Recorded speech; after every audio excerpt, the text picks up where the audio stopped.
하나님께서 여러분에게 공급해 주시는 놀라운 은혜와 기쁨이 2020년 가득하기를 예수님의 이름으로 간절히 축복합니다. 우리 빌립보서 함께 읽고 사도 바울을 통해서 성도가 누릴 수 있는 기쁨이 무엇인가 함께 말씀을 통해서 살펴보고 있습니다. 사도 바울은 연약한 빌립보 교회 성도들 때문에 기뻐한 것이 아니에요. 사람은 흔들리죠. 그런데 그 흔들리는 사람을 성장시키시는 하나님, 완성시키시는 하나님을 보고서 감격하고 기뻐하는 거예요. 하나님, 우리가 무엇이 간데 이렇게 도와주셔서 변화시켜 주시고 세워 주시다니요.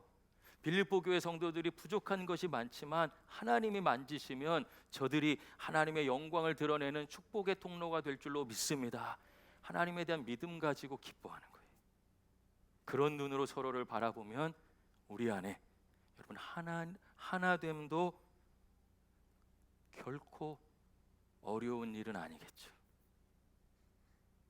또 우리는 환경과 되어져가는 상황 때문에 기뻐합니다. 일이 되어져가는 걸 자꾸 보는 거예요. 그러면 두렵기도 하고 조금 막히면 괴롭잖아요. 하나님 원하시는 일이 아닌가? 대부분 그렇게 판단합니다. 사도 바울이 복음을 전하는데 감옥에 갇혔어요. 누구라도 야, 이거 되는 일이 아닌가? 하나님 원하시지 않는 일인가 생각할 수 있는데 그는 여러분 상황을 믿은 것이 아니라 말씀을 믿었죠. 하나님의 약속을 믿었습니다. 장애물이 하나님의 뜻이 아니라 오히려 장애물을 뚫어내는 것이 하나님의 뜻이죠. 말씀을 믿는다는 것은 여러분 환경과 사람을 믿는 것이 아니에요. 지금 상황이 좋지 않고 어둠 가운데 있어도 반드시 하나님께서 빛 대신 은혜를 주실 것이란 믿음으로, 말씀에 대한 믿음이죠. 그걸 통과해내는 거예요. 그러면서 확신하게 됩니다. 와, 감옥에 갇혔는데도 복음이 이렇게 진보를 이루네. 내가 계획하고 행동한 것보다도 훨씬 더 놀라운 일을 이루시네. 하나님의 섭리를 보면서, 하나님의 계획이 이루어지는 것을 보면서 그는 감옥에서 미소를 짓게 됩니다. 찬양하게 됩니다. 하나님 놀라우십니다. 고백할 수밖에 없죠. 그의 기쁨은요, 근거가 사람이 아니고 환경이 아니니 또 동시에 그의 기쁨은 유일한 하나님이시었기에 마르지 않고 물된 동산 같은 기쁨을 누리게 됩니다. 말씀은 우리를 도전하는 거예요. 여러분, 이렇게 살아내려고 하면 쉽지 않잖아요. 장애물이 있는데 아이고 하나님의 뜻인가 봐 생각하는 게 훨씬 편하죠. 하나님 막으셔서 못하는 거야 그렇게 마음 먹으면 환경은 힘들어도 마음은 편하잖아요. 말씀을 붙잡으면 편하게 있지도 못해요. 이게 영적인 싸움입니다. 우리 함께 읽질 않았지만 빌립보서 1장 30절 말씀 한번 찾아볼까요?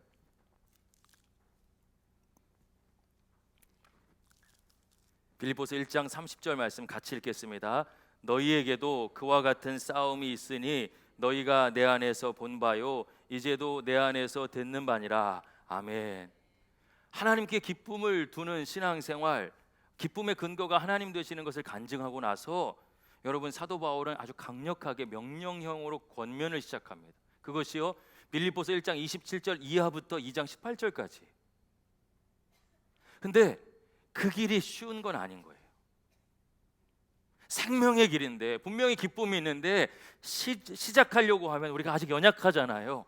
단련되지 않았단 말이에요. 예를 들자면 제가 운동하려고 이제 제가 여러분 기도해 주세요. 4월 달에 용인시 마라톤 하프 코스를 뛰고 싶어서 시작했는데 아이고 힘들어 죽겠어요.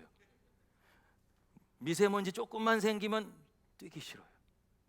날씨가 조금만 기온만 조금만 낮아도 뛰기 싫죠. 똑같은 거예요. 영적인 것도 훈련이 필요한 거죠. 그 싸움을 통해서 하나님의 은혜를 경험한 바울이 이 길이 진리의 길이기 때문에 권면하고 또 공감하면서 이야기하지만 여러분 그 길이 쉬운 길은 아니었기에 정말 마음을 다해서 이야기하는 겁니다. 그 핵심이 뭡니까? 그리스도 복음 안에서 합당하게 생활해라. 27절 말씀 한번 눈으로 보세요. 오직 너희는 그리스도의 복음에 합당하게 생활하라. 복음에 합당하게 생활하라는 거예요. 분명히 기쁨이 있고 하나님 인도하시니까 완전한 계획이 있으니까 믿음으로 복음 안에서, 그리스도 복음 안에서 그에 합당하게 생활해라. 로마 시민들이라면 로마 시민답게 사는 것처럼 시민권 얘기를 하는 거예요. 너희는 천국 시민권을 가지고 있으니 천국 시민답게 생활해라. 복음이 하나님 나라의 법인데 하나님 나라의 법 가운데 그걸 지키며 살아가라. 근데 그 핵심 내용이 뭐냐면, 여러분 제가 요약해 보면 복음으로 하나 되어 서로 협력하는 것이고요. 두 번째는 고난을 두려워하지 않고 믿음으로 세상과 싸우는 거예요. 근데 여기서 쓰인 단어 협력하라는 거하고 두려워하지 말라, 이게 다 전쟁이나 스포츠 경기 같은, 운동 경기 같은 데 쓰이는 단어입니다. 여러분 이런 거예요. 우리가 교회 안에서 이렇게 바라보면 다 다르잖아요. 내 마음 같은 사람이 어디 있어요? 우리가 예를 들어서 부정적인 눈으로 보기 시작하면 여기는 이것 때문에 싫고 저긴 저것 때문에 싫고 거기는 또 그것 때문에 싫고, 다 싫은 것 투성이. 내 마음에 안 들어요. 왜요? 우리 다 다르니까요. 근데 하나님께서 우리를 이 땅에 보내셨다는 것을 믿는다면 하나님의 계획을 신뢰하게 되죠. 팀이라는 거예요. 팀. 누군가는 공격수고, 누군가는 미드필더고, 누군가는 수비수고, 누군가는 감독이고 코치고, 누군가는 골키퍼라는 거예요. 다 공격수의 눈으로 보면은 골키퍼는 왜 공격 안 하고 저러고 있나 마음에 안 들지만, 여러분 복음 안에서 하나 되어서 바라보면 우린 팀인 거예요. 그 사람의 장점이 있어. 저 사람 왜 이렇게 뛰기만 해? 그냥 좀 앉아있지. 오른쪽에 날개가 되어서 뛰니까 공격의 활로가 나오는 거예요. 덩치만 산만해가지고 저 사람 뭐 하는 거야? 괴로웠는데 그 사람이 딱 버티고 수비를 서주니까 든든해요. 팀이 되는 거예요.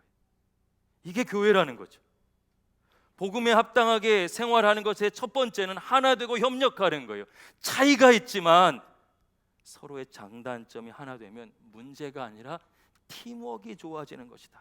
여러분 손흥민 선수 가끔 인터뷰하는 거 들으시나요? 골 넣었어요. 잘했어요. 근데 팀이 졌으면은 오늘 골 넣었는데 손흥민 선수 어떠십니까? 그러면 손흥민 선수가 제가 골 넣은 것은 중요하지 않습니다. 팀이 패배해서 할 말이 없습니다. 다음에 팀이 이기도록 하겠습니다. 속같죠? 그러고 나가서 다음번엔 팀이 꼭 이길 수 있도록 하겠습니다 하는 거예요. 이타적으로 플레이하면서. 그럼 이게 왜 중요할까요? 한 사람의 스타 플레이어도 중요하지만 팀이 지면 그 사람은 또 패배한 거예요. 우리가 하나 되면 다양한 사역이 있고 서로 다른데 우리가 하나 되면 믿음으로 세상을 이길 뿐만 아니라 어려움 가운데 고난 가운데 혼자 있는 것이 아니죠. 두 번째, 고난 가운데 두려워하지 말라고 했어요. 여러분 우리가 사람인데 어떻게 두려워하지 않을 수 있겠습니까? 그렇지 않아요? 그런데 성경은요, 누가 복 있는 사람이냐면 넘어졌을 때 손잡아주는 사람이 있는 사람이 복 있는 사람이래요. 믿음의 공동체가 없다면 넘어졌는데 아무도 없어요. 일어설 수가 없죠. 어느 날은 목사가 굉장히 다운돼 있고 부족해요. 근데 장로님들이, 당회가 든든하게 서서 목사님 힘내세요 기도해 주시면 여러분 목사가 그때 일어나는 거예요. 우리가 완벽한 사람이 되는 것, 지금 내 힘으로 완벽한 사람이 되는 건 불가능하죠. 그러나 우리가 팀이 되어서 공동체가 서로를 세워준다면, 이 그리스도의 복음에 합당하게 하나 되고 고난을 두려워하지 않고 이기는 믿음으로 가정을 볼까요? 여러분 한 10년 이상 결혼 생활하신 분들 가끔 이야기하다 하면 자기도 모르게 본심이 나와. 제가 그 여자를 만나지 않았더라면, 다른 여자와 결혼했더라면 제 삶이 어땠을까요? 이 얘기는 어땠을까요? 묻고 있지만 마음은 더 나았을 거다. 제가 그 남자만 아니면 그 원수 때기 때문에 이렇게 살고 있는데, 여러분 그 얘기는 뭐예요? 다른 남자 만났으면 내 삶이 달라졌을 거라는 거예요. 그런데 우리 알고 있어요. 내가 바뀌지 않으면 누구 만나도 똑같아요. 제일 쉬운 게 뭡니까? 남 탓하는 거죠. 다른 사람 변화라는 거예요. 그 사람이 준비 안 돼서 문제라는 거죠. 나에게로 말씀을 가져오지 않아요. 그런 공동체는 항상 찢어지고 갈등하고 미워하고 아파하고 부정적이고 하나님의 은혜를 이야기하지만 은혜에 대한 간증은 사라집니다. 똑같이 모자란데 서로 팀이 되어주고 손잡아줄 때, 와, 나의 연약함이 있구나. 말씀을 붙잡고 우리를 훈련하기 시작할 때 나도 변하고 성숙하고 공동체도 하나 되며 하나님 정말 살아계십니다 간증하는 은혜가 회복될 줄로 믿습니다. 제가 학부 때 철학 공부를 했어요. 철학 전공을 했어요. 교육철학 전공을 했습니다. 그래서 제가 말싸움을 좀 잘해요. 논리적으로 얘기할 수 있습니다. 아직도 많이 남아있죠. 말해주고 싶어 막. 근데 목회를 하다 보니까 그렇게 말한 건 사람을 변화시키지 못하더라고요. 제가 오라도 그 사람이 분명히 잘못했어, 문제야, 이 얘기가 맞아요. 그래도 마음이 상해서 끝까지 그래 너 잘났다고 가지 아멘 하는 사람은 없더라고요. 잘 없어요. 훈련을 시키시더라고요 하나님께서. 말하고 싶은데 제 마음대로 막 속 시원하게 쏟아내고라도 싶으면, 그러면은 어차피 뭐 이판사판인 거 마음이라도 편할 텐데, 여러분 예수님 때문에 그게 잘 안 되는 거예요. 싫어하시는 게 느껴지는 거죠. 그래서 멈추려고 하니까 어떤 땐 신앙이 너무 괴로워요. 저는 스스로 고백합니다. 목사 안 됐다면 난 뭐 했을까? 전 교회도 안 다녔을 것 같아요. 교회도 안 다녔을 것 같아요. 근데 목사로 불러놓으시니까 제가 변하려고 몸부림으로도 쳐야 성도들과 마음을 나눌 수 있잖아요. 저는 그래서 어느 날부터, 사실 그게 너무 부담스러워서 목회 못하겠다고 학교 때려치고 제가 도망갔던 건데, 다시 돌아온 후에 하나님께서 그것을 해석하게 눈을 열어주셨어요. 진짜 복된 삶을 위해서 나를 붙잡고 계시는구나. 여러분, 우리 안에 죄성은요 그냥 생각나는 대로 말하게 하죠. 이건 가르쳐주지 않아도 금방 합니다. 아이들도 잠옷실 한번 가보세요. 이렇게 있어 그냥 가지고 확 때려요. 뺏어와요. 그리고 뭐라고 하면 막 울어. 이거 엄마가 너 교회 가면 그 잠옷실에 놀아온 옷 입은 애기 있지? 걔 2번만 때려. 때릴 땐 제대로 때려야 다음 주부터 네가 편하다. 이렇게 특별하게 훈련시키는 엄마가 어디 있습니까? 거기 계세요? 안 가르쳐줬는데 아이들이 알아요. 그게 뭐예요? 죄성이에요. 우리 안에 완전한 복음, 은혜와 능력은 하나님께서 분명하게 허락해 주셨지만, 그 기쁨, 보석과도 같은 하나님의 나라를 누리려고 하면, 여러분 이제 막 운동 시작하듯이 힘들지만 우린 싸워내야 돼요. 영적인 싸움이죠. 그것이야말로 말씀을 믿기 때문에 내 삶을 돌이켜 하나님께로 향하는 것이에요. 여러분, 우리 신앙이 진짜인지 아닌지 알아보는 가장 기본적인 진단법이 있습니다. 오늘부터 마음에 우리 새기고, 여러분 누구를 책망하고 또 어렵게 하는 데 쓰는 게 아니라 나한테만 그 기준을 제시했으면 좋겠어요. 저부터. 너무 이게 무겁게 느껴질까 봐 제가 설교 원고에다 가로치고 웃으면서 가로 닫고 2가지 질문을 던져봐야 돼요. 첫 번째는 내 행동과 말이 하나님의 말씀을 통해서 검증된 건가? 내가 옳다고 말하고 있는데, 또는 내가 불평하고 있잖아요. 문제를 이야기하잖아요. 근데 그게 진짜 하나님의 말씀에 비춰봤을 때 문제가 맞는가? 여러분, 우린 이 과정이 필요합니다. 2번째는 내가 이렇게 말하고 행동하는 게 문제를 해결하는 것인가, 키우는 것인가, 하나 되게 하는 것인가, 분열되게 하는 것인가. 성령은 어떤 분이셔요? 성령 하나님은 한 분이셔서 하나 되게 하시는 분이시고, 사단은 거짓의 아비로 참소하고 분열하고 이간질시킵니다. 문제가 있을 때 불평하고 문제를 확대시키는 것은, 여러분 다른 사람 얘기하면 되게 쉬워요. 나는 아닌 것처럼 되고 선 긋고 그 사람 문제라고, 교회 문제라고, 사랑이 없는 거라고 이야기하는 건 여러분 배우지 않고 훈련하지 않아도 저절로 됩니다. 그게 죄성이라니까요. 아담과 하와가 처음 범죄한 이후에 제일 먼저 일어나는 것이 남 탓하며 관계를 깨뜨린 것이었어요. 그런데 우리는 그리스도 복음 안에서 합당한 삶으로 나아가기 위해서, 생활하기 위해서 힘들지만 하나님, 성경에 이게 맞는가요? 제 진심이 하나 되게 하려는 건가요? 깨트리는 건가요? 남 탓하면서 나의 변화는 멈추고 다른 사람 변화하라고 하는 건가요? 말도 편하게 할 수 없죠. 그러나 그 부담들을 통과해 나가면서 하나님 우리를 세밀하게 만들어 가시는 거예요.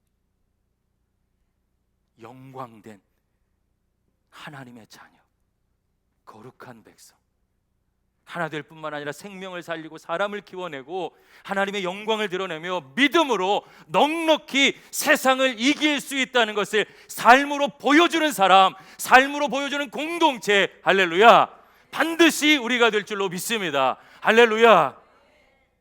우리 삶 가운데 고난이 찾아와요. 그러나 두려워하지 말고 이겨내십시오.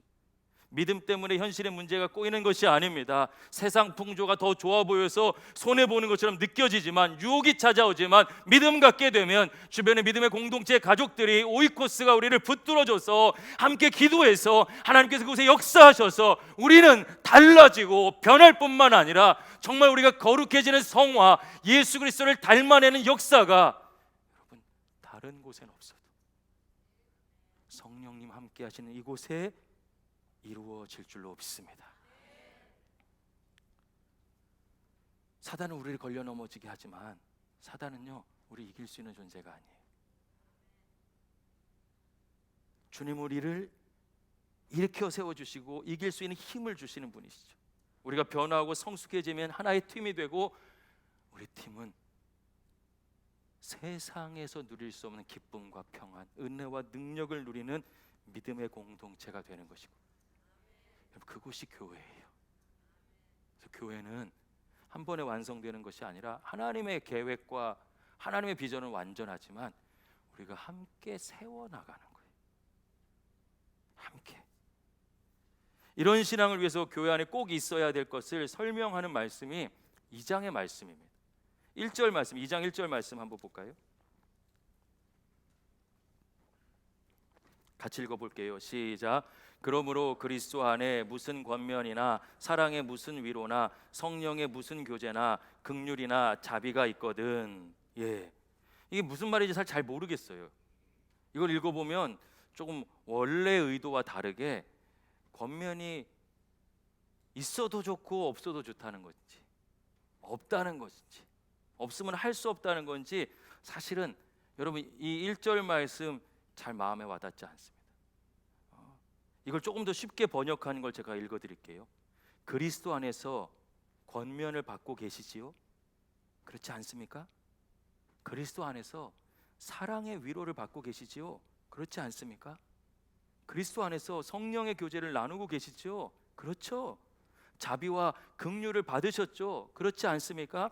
그러면 같은 마음을 품어서 나의 기쁨을 완성시키십시오. 사도 바울의 권면이에요. 이게 반드시 교회 안에 있어야 된다는 거죠.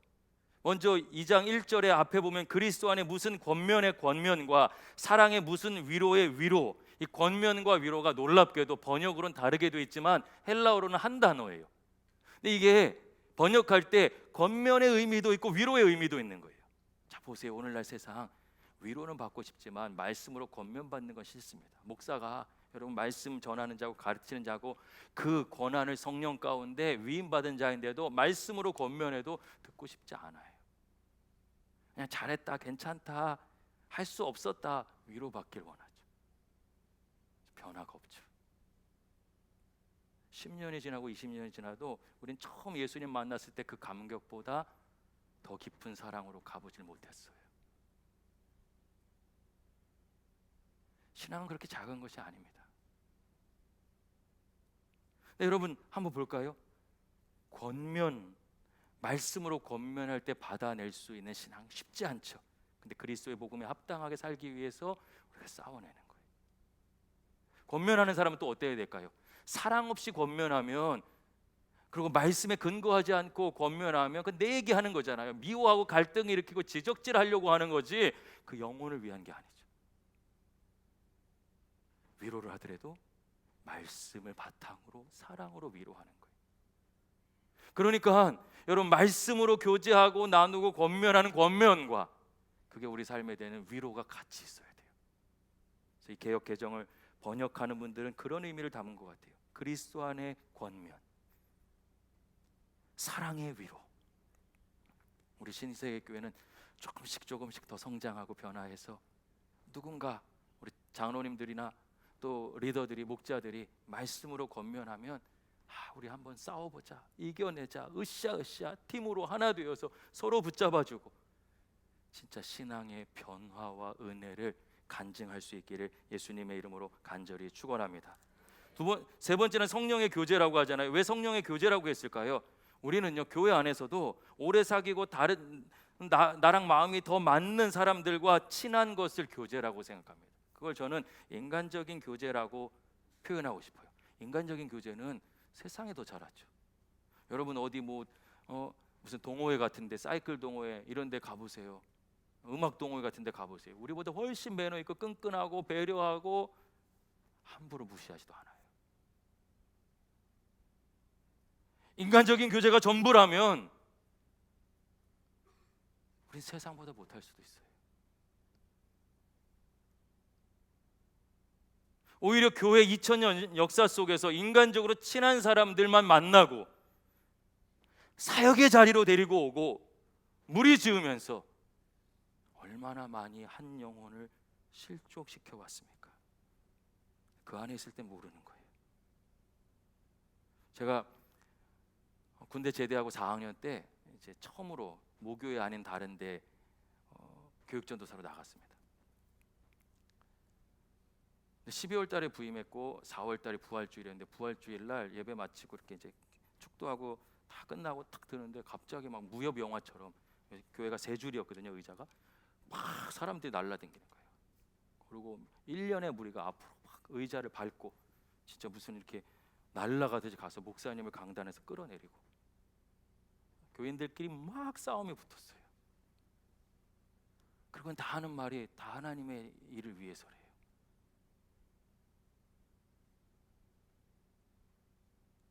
우리가 교회 안에서 원망하고 불평하고 누군가에 대해서 이야기할 때 다 나 위해서 그렇게 얘기한다는 사람은 없습니다.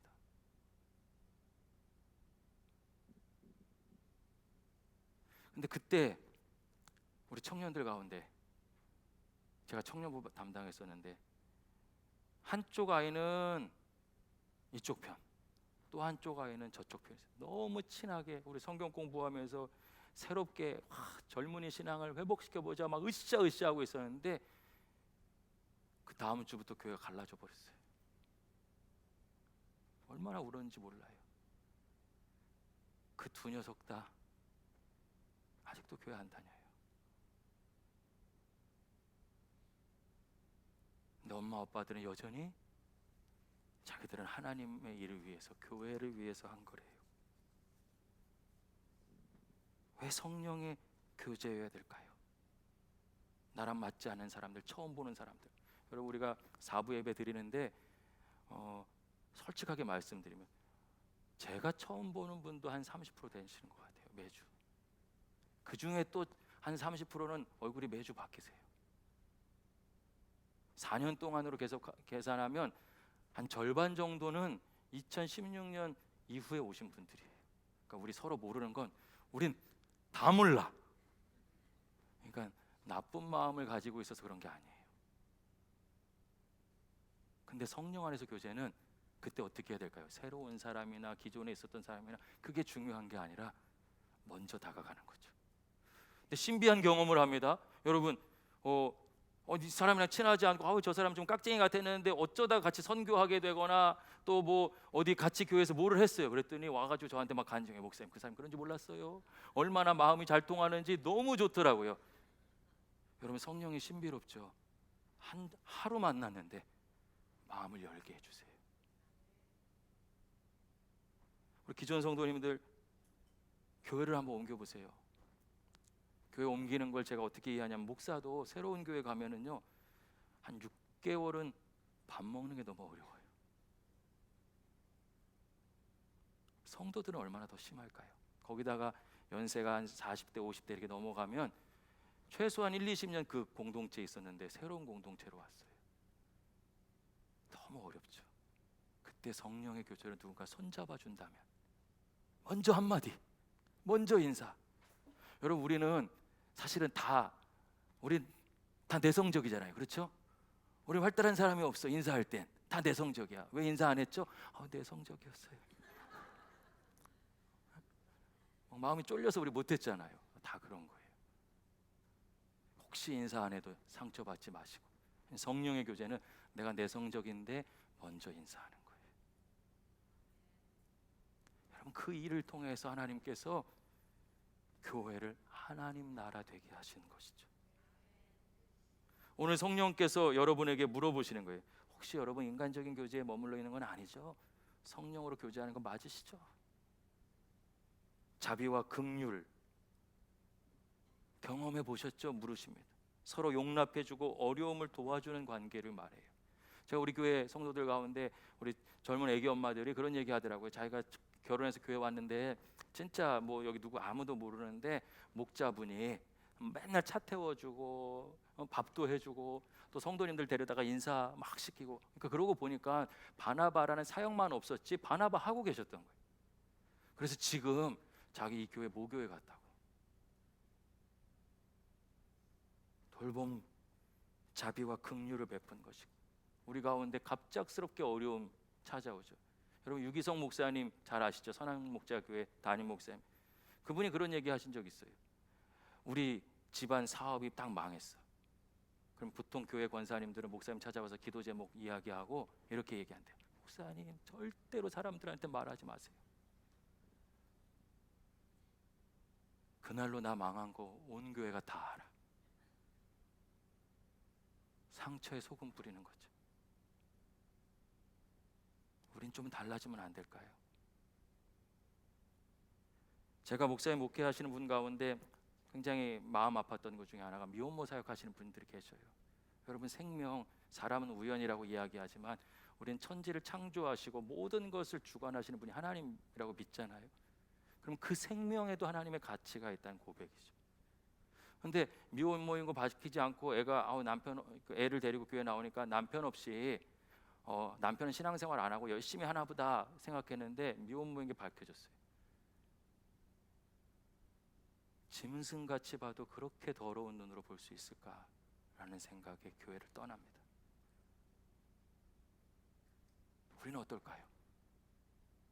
우리 집안이 망했어. 그러면 우리 딱 가서, 권영주 집사님, 제 목사인데 좀 망했어요.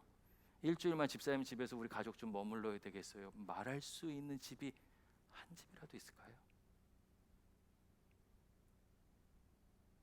세상 친구는 찾아도 우리 교우들한테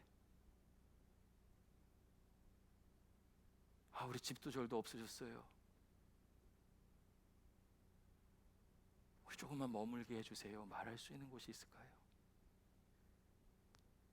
힘고 억금을 떠나서 우린 그 용기를 내지 못하죠.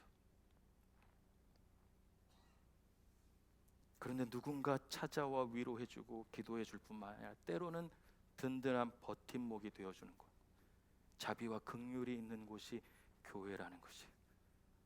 세상은 계속해서 자기 중심으로 나뉘고 분리되고 깨어지지만 교회는 하나 되는 곳이라는 거예요. 2절에서 4절 말씀 우리 함께 읽어보겠습니다. 시작. 마음을 같이하여 같은 사랑을 가지고 뜻을 합하여 한 마음을 품어 아무 일에든지 다툼이나 허용으로 하지 말고 오직 겸손한 마음으로 각각 자기보다 남을 낮게 여기고 각각 자기 일을 돌볼 뿐더러 또한 각각 다른 사람들의 일을 돌보아 나의 기쁨을 충만하게 하라. 아멘. 여기서 여러분, 교회는 같은 생각과 사랑을 가지고 뜻을 합하여 한 마음을 품는 공동체라는 거잖아요. 이어지는 권면을 보면 다툼과 허용으로 하지 말래요. 다툼과 허용은 뭐냐면 나를 높이는 마음입니다. 자기를 높이기 때문에 내 마음대로 안 되면은 다 문제인 거예요.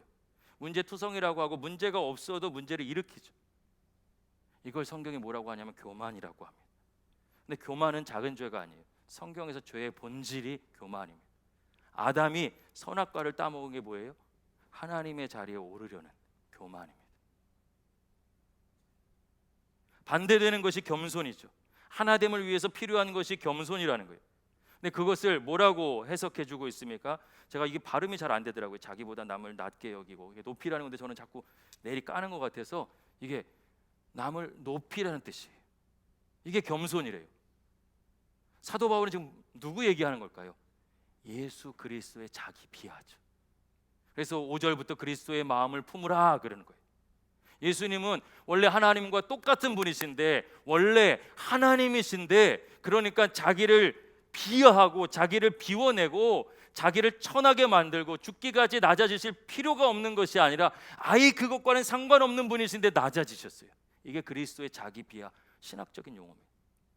이어지는 것이 그리스도의 승귀예요.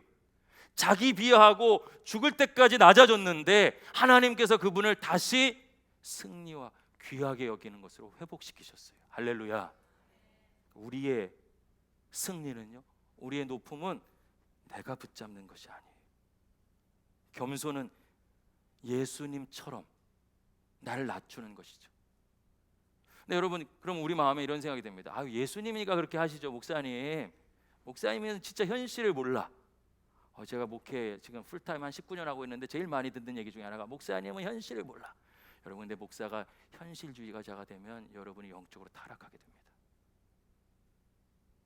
전 전적으로 성경의 이상주의자가 돼야 돼요. 아멘 안 하시잖아 봐.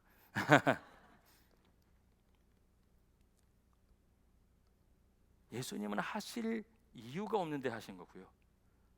난 원래 더러운 존재죠. 성경이 우리의 정체를 뭐라고 이야기합니까? 본질상 진노의 자녀래요. 죽을 수밖에 없는 존재. 그러니까 나를 비우지 않아도 원래 죽을 수밖에 없는 존재예요. 십자가는 예수님께 아니라 내 것이었는데 그분이 그걸 대신 감당해 주셨어요. 그 은혜를 깨닫게 되면, 여러분, 그게 믿어지면 또 다른 은혜, 또 다른 평안, 또 다른 기쁨이 필요한 것이 아니라 내 안에 그 은혜가 채워지면, 주님께서 하신 것이 믿어지면 그 십자가를 통해서 보게 되는 거예요. 성도를 보는데 목사가 이거 왜 저렇게 안 따러 이러는 게 아니라 내가 죽을 수밖에 없는데 나를 살리신 것을 보게 되면 모든 게 고맙죠. 그런 눈으로 남편을 바라보고, 아내를 바라보고, 자녀를 바라보고, 성도 서로를 바라보는 것, 이게 겸손이래요. 세상이 감당할 수 없는 능력의 공동체가 되는 이유는 높아져서가 아니라 십자가의 기준을 내게로 가져와 주님을 닮은 사랑으로 섬기기 때문에 이루어지는 것인 줄로 믿습니다. 이게 윤리와 도덕이고 어떤 나의 결단이라면 누가 할 수 있겠습니까? 그래서 우리를 부르시는 거예요. 말씀으로. 혼자 신앙생활하지 않고 함께 할 수 있도록, 힘이 될 수 있도록 공동체로 부르시는 것이죠. 그리고 말씀을 통해 가르쳐 주십니다. 이렇게 낮아지신 주님을 하나님께서 어떻게 하셨습니까? 하나님께서는 예수님을 지극히 높여 모든 이름 위에 뛰어난 이름이 되게 하시고 모든 이름이 주님 앞에 무릎 꿇게 하신 줄로 믿습니다. 그래서 온 세상이 주님을 주인입니다. 그리스도가 주인입니다. 온 땅과 세상과 만물의 주인은 예수 그리스도 한 분밖에 없습니다. 고백하며 주를 따라 살게 만드신 줄로 믿습니다. 이게 십자가의 역설이고 믿음의 능력이며 우리가 그리스도의 복음에 합당하게 살아갈 때 우리 안에 이루어지게 되는 하나님의 영광이고 내 삶의 변화이며 기적과도 같은 역사, 기쁨인 줄로 믿습니다. 말씀을 마무리하겠습니다. 사랑하는 여러분, 2020년 다 같이 말씀을 붙잡아 봐요. 쉽지 않으니까 이렇게 많은 공동체 가족들을 붙여주신 거예요. 함께, 주님과 함께, 우리 모두 함께 기쁨의 근거를 하나님께 두고 그리스도의 복음에 합당한 삶으로 나아가 서로 하나 되는, 예수님 닮아가는 진짜 영적 가족 오이코스가 될 수 있기를 예수님의 이름으로 간절히 축원합니다. 기도하겠습니다.